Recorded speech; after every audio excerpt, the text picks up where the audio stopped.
সেটা কিভাবে? একে তো রমাদান মাসের প্রধান ইবাদত হলো সিয়াম বা রোজা, যেটাকে আমরা রোজা বলি। এই রোজা বা সিয়াম বা সাওম, এই ইবাদতটা আল্লাহর সঙ্গে বান্দার নৈকট্য লাভের সবচেয়ে বড় সোপান এবং সিঁড়িগুলোর একটা। কারণ আল্লাহ তাআলা হাদিসে কুদসিতে বলেছেন, আস-সাওমু লি ওয়া আনা আজজি বিহি, রোজা এটা আমার জন্য বান্দা রাখে আর এটা বিনিময়ে আমি নিজে দিব। এটা আল্লাহর সাথে বান্দার খুব গভীর সম্পর্কের একটা মাধ্যম। এই জন্য রোজা রেখে আপনি কোনো হারাম কাজ যদি না করেন, ঝগড়াঝাটি না করেন, মিথ্যা প্রতারণা না করেন, সকল গুনাহ থেকে বাঁচার চেষ্টা করেন, এটা আল্লাহর নৈকট্য লাভের সবচেয়ে বড় মাধ্যম হবে।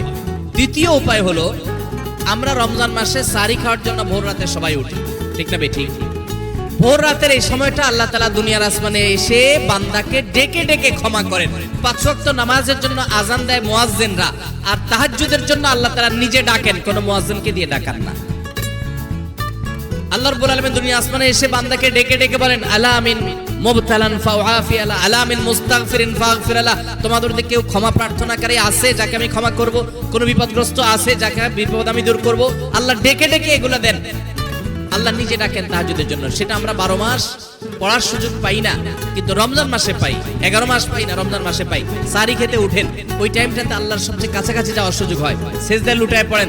সেজদা হলো আল্লাহর